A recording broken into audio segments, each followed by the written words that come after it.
Pastinya dong Kak. Nah sekarang kita bakal masuk ke sesi yang kedua. Oke, sebelum kita masuk sesi yang kedua, kita mau ngapain Kak? Kita mau nyanyi dulu gak sih Kak? Oke, tapi dia lagu kali ini spesial banget. Kenapa Kak coba lagunya spesial? Apa ya?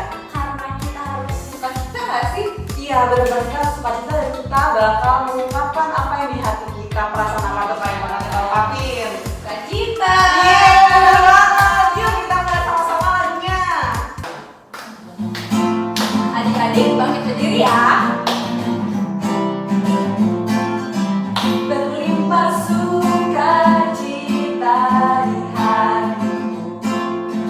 hatiku, di hatiku berlimpah sukacita di hatiku, tetap di hatiku, aku bersyukur bersukacita. Kasih Tuhan diam di dalamku, aku bersyukur bersukacita. Kasih Tuhan diam di dalamku.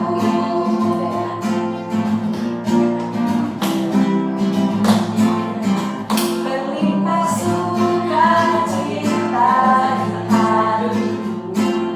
di hatiku, di hatiku berlimpah sukacita di hatiku. Gimana adik-adik? Tetap di hatiku, aku bersyukur bersukacita. Kasih Tuhan diam di dalamku. Lebih keras lagi suaranya. Aku bersyukur bersukacita. Kasih Tuhan diam di dalamku. Adik, kita mau masuk sesi 2 nih. Tapi sebelum itu kita siapkan hati kita dulu yuk. Yuk mari kita berdoa pada Tuhan. Tuhan Yesus, terima kasih atas berkat-Mu hari ini. Tuhan, sebentar lagi kami akan masuk ke sesi 2. Berkati kami ya Tuhan. Terima kasih Tuhan Yesus. Amin. Amin. Nah adik-adik, hari ini kita bakal bahas satu tema yang menarik banget nih. Kakak tahu nggak temanya apa Kak? Apa tuh temanya tuh? Apa sih? Oke, Kak Maria belum tahu nih temanya apa, kan dikasih tahu ya. Jadi hari ini kita bakal bahas tema hati yang gembira adalah obat. Wah, Seru banget bukan sih adik-adik? nah hari ini kita tuh bakal belajar macam-macam perasaan. Kalau tadi kita udah nyanyikan berlimpah sukacita. Nah itu bisa seperti perasaan tuh Kak. Itu perasaan apa ya? Adik-adik tahu nggak perasaan apa? Sukacita bukan sih Kak? Sukacita atau senang mungkin yang kita lebih akrab dari dengan kita. Nah selain senang kita juga bakal bahas perasaan yang lainnya. Sebenarnya masih banyak lagi Kak. Tapi kakak tuh mau kasih tahu, seringkali kita tuh nggak kenal sama perasaan kita sendiri. Makanya kita hari ini bakal banyak banget belajar untuk mengenal dulu nih perasaan kita tuh apa sih gitu Kak. Nah dan adik-adik, kita hari ini bakal dengerin sesi, tapi sesinya nggak bakal kayak sesi-sesi yang biasa nih. Kakak Nika sama Kak Maria bakal ngobrol-ngobrol terus. Tapi walaupun kita ngobrol-ngobrol nih, adik-adik tetap perhatikan ya, karena adik-adik akan dikasih kuis. Jadi nanti adik-adik akan dikasih kuis dan tetap harus perhatiin kita, makanya Kak ya. Gitu. Nah coba Kak Maria, ada apa aja sih perasaan itu? Selain suka-cita tadi Kak? Aku tuh ini Kak, kemarin hewan aku tuh meninggal. Sedih banget gak sih Kak? Wah, adik-adik kalau hewan peliharaan kita mati, tadi kayak Kak Maria tunjukin nih. Kak Maria perasaannya apa nih kira-kira? Apa? Sedih. Bener banget adik-adik. Ketika kita kehilangan sesuatu, biasanya kita merasa sedih ya. Karena kita kehilangan gak sih Iya, Kak? karena kita kehilangan. Nah itu kita udah belajar juga, berarti kita udah belajar senang, kita udah belajar sedih.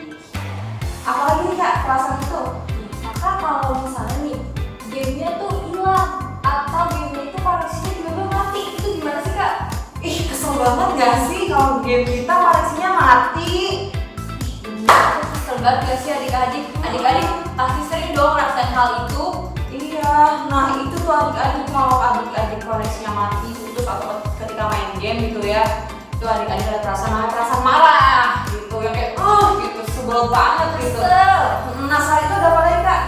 Ada perasaan apa ya? Adik-adik kalau misalnya adik-adik lihat orang makan tapi berantakan, tuh kayak jijik gak sih? Oh biasa kita pakai Iya nggak sih? Atau adik-adik yang nggak suka kecoa, itu pasti adik-adik kayak kan karena kecoa bau ya, jadi kan adik-adik pasti sedih gak sih kak? Jijik kok sedih? Nah itu adik-adik banyak banget ya sebenarnya perasaan itu.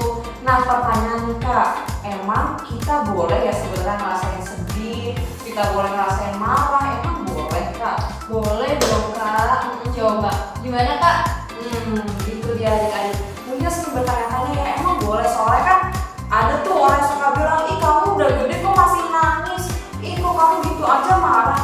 Nah adik-adik sebenarnya kamu mau ceritain ya, jadi boleh kita merasakan sedih, kita merasakan kesal, kita merasakan marah, tapi ada tapinya nih, kita itu sebenarnya lebih powerful, artinya kita lebih kuat daripada perasaan-perasaan kita. Maksudnya apa kita lebih kuat dari perasaan kita? Jadi kita itu bisa mengatur apa yang kita rasakan. Karena setiap pertanyaan kita sampai salah kan, setiap perasaan itu penting. Coba adik-adik kalau misalkan adik-adik ngelihat apa ya, adik-adik jalan-jalan di taman ya, jalan-jalan di taman, terus ngelihat banyak tumbuhan, terus adik-adik nggak punya perasaan jijik, adik-adik bisa makan tuh semua tumbuh-tumbuhan. Nah makanya perasaan jijik itu diperlukan agar adik-adik tidak makan semua makanan yang ada. Atau misalkan nih, ketika adik-adik melihat di TV gitu ya, ada korban bencana alam, terjadi bencana di daerah mana-mana gitu. Nah adik-adik disitulah perasaan sedih dibutuhkan. Jadi kita melihat orang yang kesusahan, ketika kita bisa merasakan sedih, walaupun kita tidak mengalaminya, perasaan sedih itu jadi dibutuhkan agar kita ada bergerak untuk menolongnya, untuk menolong orang kak. Terus ada apa sih kak? Nah, kalau untuk perasaan takut nih ya, adik-adik coba bayangin, adik-adik ke kebun binatang nih, nanti ya pastinya pas udah selesai corona ya, udah selesai pandemi. Nah, kebun binatang, terus pas di kandang singa, adik-adik main lompat pagar, karena adik-adik nggak punya rasa takut, bahaya banget sih kak. Nah, disitulah perasaan takut juga sebenarnya dibutuhkan adik-adik. Kalau adik-adik punya perasaan takut, adik-adik akan menghindari bahaya seperti itu. Jadi semua perasaan yang mungkin selama ini orang itu kamu merasa gitu sih, itu nggak apa-apa adik-adik. Tapi tadi aku bilang ya, jadi boleh kita merasakan itu, tapi ada batasnya. Nah ada batasnya, misalnya nih ya, kalau adik-adik dijailin teman, coba dijail-jailin gitu, marah boleh nggak? Boleh dong. Boleh. Tapi bukan berarti kita boleh mukul. Nah itu adalah berlebihan adik-adik. Jadi semua tetap ada batasnya. Itu boleh berperasaan agar kita juga mengenali apa yang kita rasakan, agar kita mengenali teman kita merasakan apa. Tapi ada batasnya. Kalau sampai mukul tuh bahaya banget dan itu melanggar firman Tuhan ya kak ya. Gitu. Karena kita nggak boleh marah yang berlebihan, yang kayak dari pagi juga terbit matahari. Wah itu boleh. Kayak emang kita kan ya. Jadi di Efesus 4 ayat 26 itu ada ayat, janganlah kau marah sampai matahari terbenam. Nah artinya apa teman-teman? Di Alkitab pun membahas soal marah. Jadi kita boleh marah, di Alkitab bilang boleh marah, tapi jangan berlarut-larut. Dan kita juga harus tahu bagaimana menanggulangi kemarahan itu. Termasuk kesedihan kak. Misalnya nih ada adik-adik di rumah yang sebenarnya pengen banget main di luar rumah gitu, tapi kan sekarang lagi pandemi ya, kita harusnya di rumah aja. Nah adik-adik bukan berarti terus boleh ngerengek ke mama maunya main keluar gitu, terus sampai ngerengek sampai nggak mau ngerjain PR. Wah bahaya banget tuh kak. Jadi itu tuh perasaan kita boleh sedih tapi nggak boleh sampai kayak gitu tuh kak. Gitu.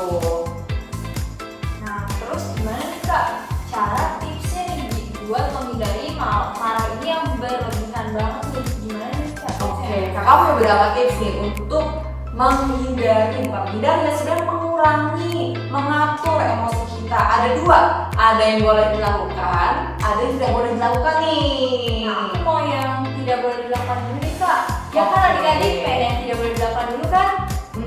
Oke, kakak kasih tahu ya sekarang. Ada beberapa hal yang tidak boleh kita lakukan untuk mengurangi perasaan kita, perasaan marah maksudnya ya, perasaan marah atau sedih. Misalnya tadi kalau adik-adik lagi marah, emang boleh terus kita mukul, tapi nggak boleh ya, itu yang nggak boleh dilakukan. Jadi pertama adik-adik aku kasih tahu bahwa yang tidak boleh kita lakukan ketika kita mengatur ekspresi kita, mengatur perasaan kita adalah jangan memendam. Kak, pertama-tama memendam itu bahaya banget. Memendam dalam arti adik-adik menolak perasaan itu, menolak, menghindar, memendam tuh nggak boleh. Karena misalnya nih ya, adik-adik ditanya, sekarang adik-adik lagi merasa apa? Lagi marah ya? Enggak. Lagi sedih? Enggak. Lagi senang juga? Enggak juga. Nah adik-adik ketika kita memendam, ketika kita menghindar dari perasaan kita, padahal misalnya nih adik-adik waktu itu lagi marah sebenarnya, itu tuh jadilah kalau kita terlalu lama, terlalu sering kayak gitu, kita sampai-sampai nanti gak bisa mengenali perasaan kita sendiri. Nah itu bahaya banget seperti tadi kakak bilang, kalau kita tidak mengenali perasaan kita, akhirnya kita pun tidak bisa mengenali perasaan orang lain, dan kita nggak bisa apa ya istilahnya, jadi nggak bisa berinteraksi dengan baik ke orang lain, dan itu nggak peka nggak sih kak? Nah iya, itu jadi nggak peka sama apa yang kita rasakan dan yang orang lain rasakan. Jadi susah bagi kita untuk nanti membantu orang, susah bagi kita untuk mungkin kita lihat nih mama kita sebenarnya lagi capek habis pulang kerja atau papa pulang kerja capek, karena kita nggak punya perasaan yang sedih, kita nggak punya perasaan kasihan, kita malah gak bantu sama papa kita. Nah itulah adik-adik, jadi kita tidak boleh memendam yang terus nanti kita jadi kepikiran terus. Nah itu yang kedua adik-adik, jangan sampai kita berpikiran negatif terus. Misalnya ya kayak kalau lagi ulangan nih, ulangan atau ujian ya sekarang bahasanya ya, ujian, ulangan, tes, mid test, apalagi tuh bahasa-bahasa ya, UTS, UAS, banyak banget ya sekarang ujian-ujian ya. Nah ada kalanya mungkin kita mendapatkan nilai yang jelek, tapi adik-adik ketika kita mendapatkan nilai jelek bukan berarti kita terus menyalahkan orang lain, benar-benar banget, dan juga menyalahkan diri sendiri. Kalau adik-adik terus-menerus menyalahkan diri sendiri, adik-adik terus-menerus menyalahkan orang lain, itu tidak akan menyelesaikan masalah adik-adik. Jadi dibutuhkan rasa untuk berjuang. Jadi kita berpikiran positif, oke nggak apa-apa nilaiku jelek, tapi sekarang aku mau melihatnya ini sebagai tantangan untuk aku mendapatkan nilai yang lebih bagus lagi. Jadi itu motivasi ya buat kita ya. Jadi bukan kita mikirin terus-terusan, kita memendam, kita terus berpikiran negatif, tapi kita mau belajar nih untuk melakukan yang sebaliknya gitu. Terus ada apa lagi nih kak? Oke, kalau tadi kita udah bahas yang nggak boleh ya, memendam nggak boleh, menghindar kan nggak boleh kan, dan berpikiran negatif terus juga nggak boleh, karena itu akan memperparah perasaan kita yang sedih, memperparah perasaan kita yang marah, yang kecewa gitu. Nah jadi sekarang sebaliknya yang positif ya, kegiatan yang positif. Oke, kalau positif, kalau misalkan adik-adik lagi merasakan marah atau sedih gitu, apalagi terus kayak rasanya tuh pengen meledak gitu ya, adik-adik coba ambil waktu sebentar, tarik nafas, coba pak, cobain ya, tarik nafas, tahan 3 detik, hembuskan dalam waktu 10 detik.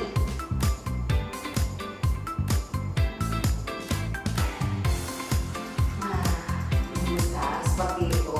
Nah, itu akan membantu adik-adik untuk tenang, untuk rileks gitu ya. Jadi tidak langsung bereaksi, tidak langsung terus marah-marah. Jadi adik-adik ambil waktu dulu untuk tenang sedikit. Nah, itu salah satu cara tuh kak. Jadi kita bisa menarik nafas dalam-dalam terus menghembuskannya. Cara yang kedua adalah kita bisa, nggak usah tarik nafas dalam-dalam deh, tapi kita hitung aja dalam hati. Jadi kalau ada teman jahilin kita, bukannya langsung begini atau bukannya langsung nangis, tapi kita diam dulu, ambil waktu 10 detik kak. Coba misalkan nih, aku coba sedikit pura-pura nih ya, pura-pura set.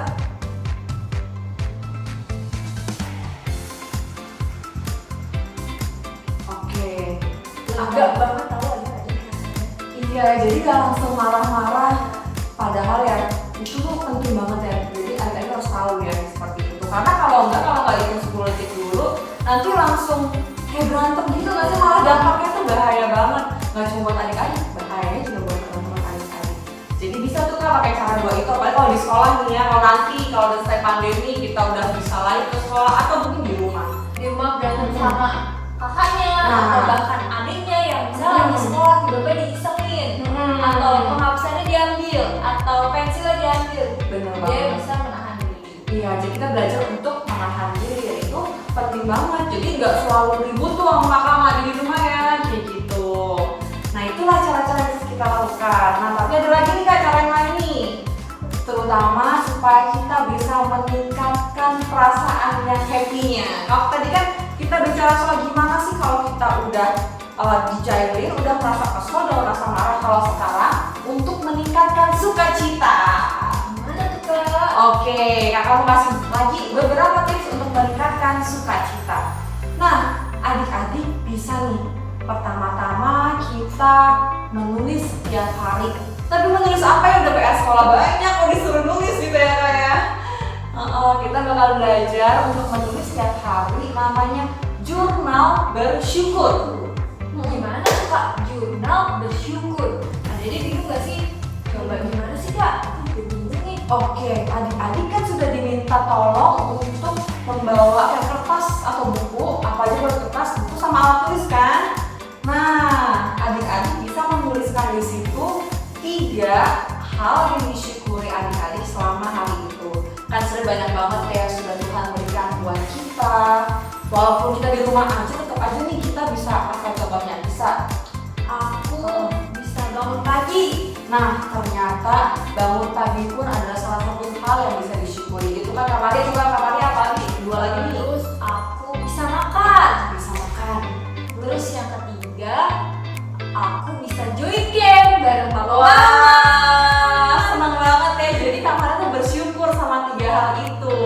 Nah, adik-adik coba sekarang kakak kasih waktu untuk nulis sebentar deh, untuk tulis di kertasnya 3 hal yang adik-adik syukuri hari ini. Jadi bersyukur kepada Tuhan atas apa yang sudah Tuhan berikan pada kita. Nah, kasih waktu ya. Coba 10 detik kali ya kak ya. Boleh. Yuk kamarnya hitungin yuk. 1, 2, 3, 4, 5, 6, 7, 8,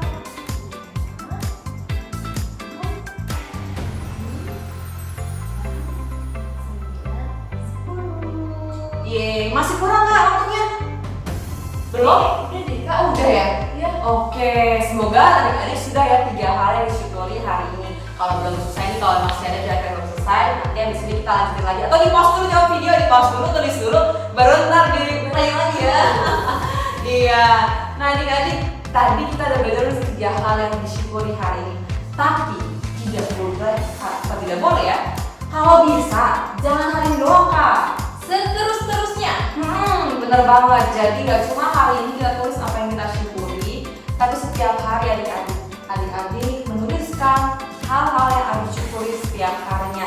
Nah nanti satu saat nih adik-adik menentukan, misalkan akhir tahun atau pas ulang tahun adik-adik bisa membuka lagi bukunya terus baca-baca dari awal. Kira-kira gimana kak rasanya kalau baca hal yang disyukuri tahun lalu gitu? Itu seru banget karena kan tiap hari kita selalu beda nggak sih rasa bersyukur kita kepada Tuhan. Jadinya pasti itu seru banget sih adik-adik, kita bisa baca ulang, kita bisa inget-inget dulu kita bersyukur tuh apa aja sih gitu. Nah, jadi itu juga jadi apa ya, semacam pengingat buat kita bahwa setiap hari itu sebenarnya Tuhan memberikan kita banyak berkatnya, Tuhan memberikan kita hal-hal yang baik dalam kehidupan kita yang mungkin kalau kita nggak nulis tuh kita suka nggak sadar kak gitu. Kita ya udah biarin aja, biasa aja kita makan ya emang setiap hari kita makan jadi nggak bersyukur, padahal kan banyak banget orang-orang yang nggak bersyukur ya. Dan ketika adik-adik bisa bersyukur di sana, adik-adik menulis, adik-adik diajar untuk melihat berkat Tuhan dalam kehidupan adik-adik. Nah, itu jangan lupa ya adik-adik lakukan ya di rumah ya. Jadi setiap hari nih gitu, bisa dibuka lagi pas akhir tahun, bisa nanti dibuka lagi pas ulang tahun adik-adik, atau misalkan setiap sebulan sekali adik-adik boleh baca-baca lagi bahwa Tuhan menyertai adik-adik setiap harinya. Itu sebenarnya gunanya jurnal bersyukur. Terus ada apa lagi sih kak selain itu? Oke, selain itu kakak juga mau kasih tips buat adik-adik, untuk adik-adik semua, untuk ini. Jadi kalau kebahagiaan itu jangan disimpan sendiri kan. Ayo, bisa nebak kan kita mau ngapain nih?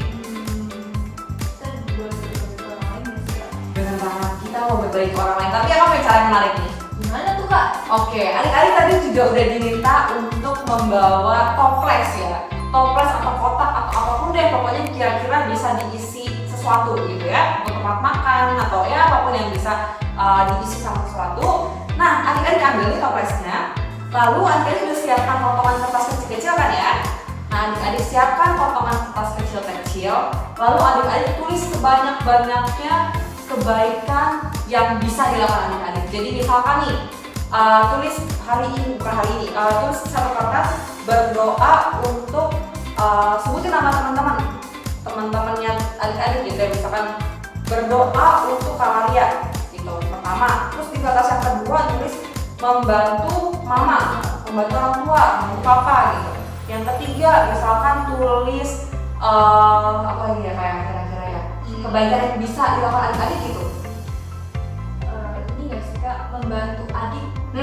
Kalau yang punya adik bisa tulis membantu adik mengerjakan PR, bantu kakak beresin mainan misalnya, atau mungkin Dapat nilai bagus. dapat nilai bagus gitu ya.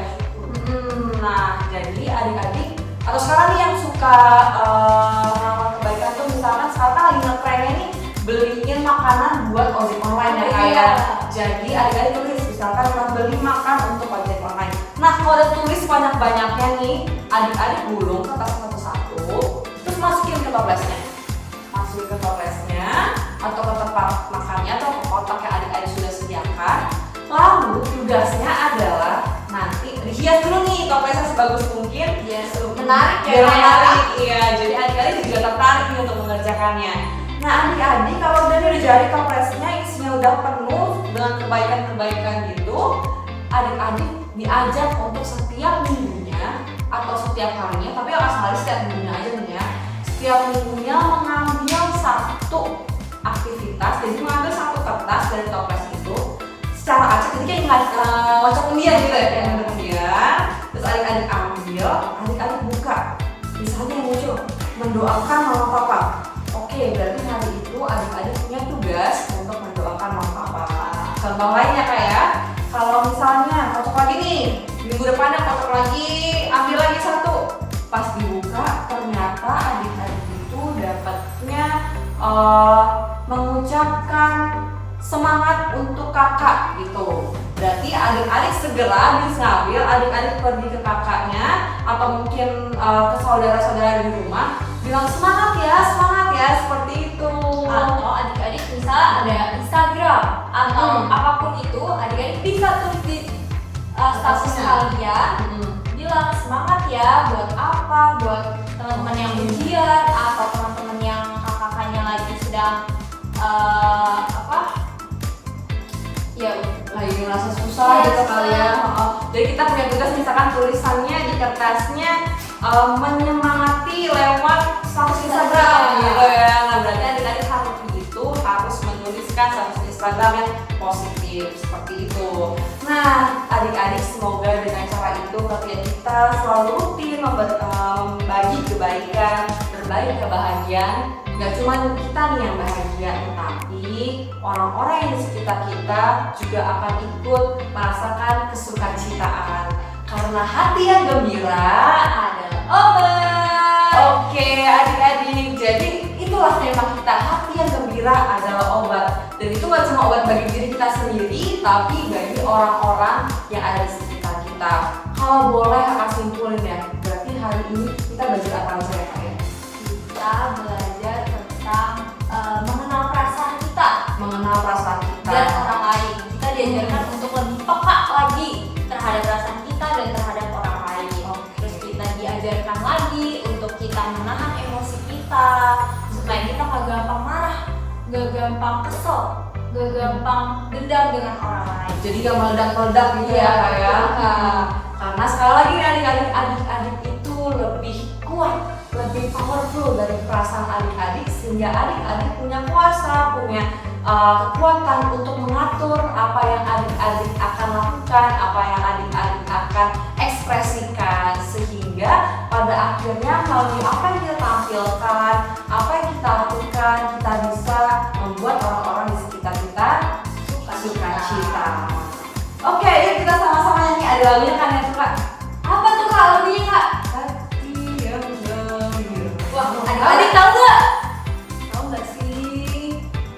Oke. Yuk, adik-adik harus bangkit berdiri. Kita nyanyiin lagu Hati Gembira Adalah Obat. Mukanya senyum ya berarti ya kalau gembira kakak ya. Oke, yuk kita nyanyi sambil kita gerak-gerak dikit yuk. Berdiri, berdiri, berdiri. Yuk.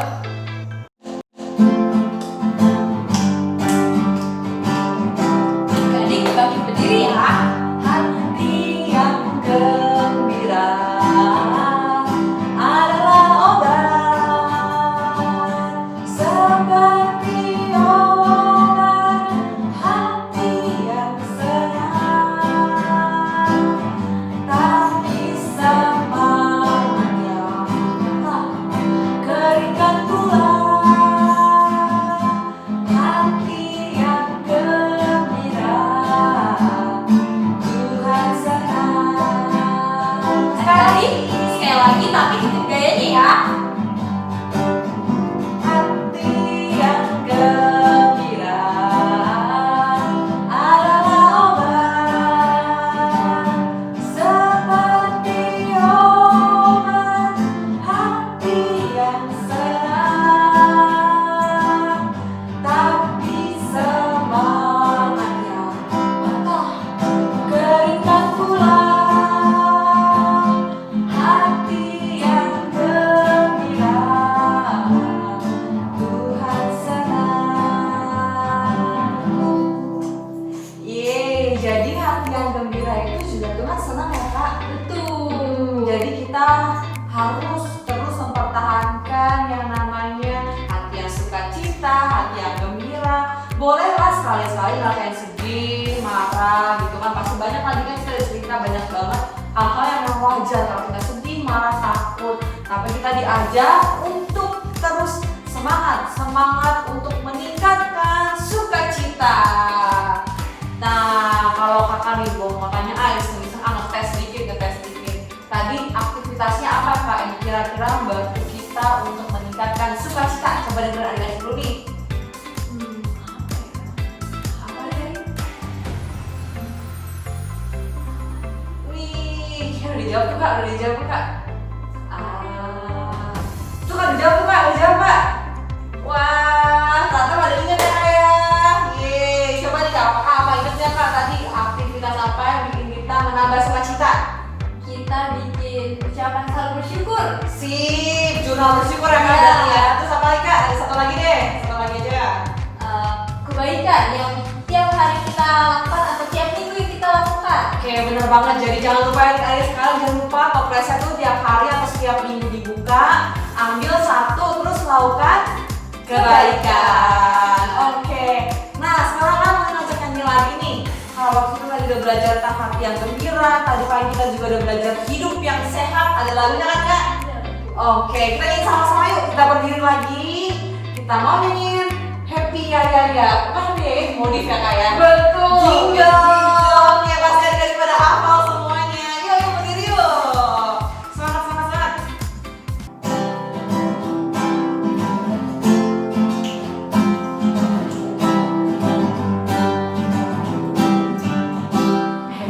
Happy ya, happy ye. Aku senang jadi anak sehat. Makan makanan berisi, hati selalu berseri. Kini aku siap jadi berkat. Happy ya, happy ye. Aku senang jadi anak sehat. Makan makanan bergizi, hati selalu berseri. Kini aku siap jadi berkat. Nah, kalau udah siap jadi berkat, kita juga siap-siap ya kak untuk apa nih kak? Untuk selalu bersyukur gak sih Kak? Untuk selalu bersyukur seperti sesi kita tadi ya. Kalau menjadi berkat, kita bersyukur, kita juga melakukan kebaikan. Oke, yuk kita tutup sesi ini kak dengan doa. Yuk adik-adik, karena kita sudah selesai sesinya, yuk kita bersatu dalam doa ya.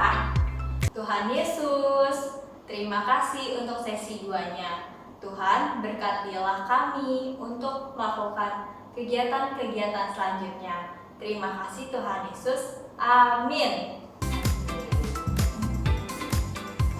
Selamat mengikuti sesi berikutnya.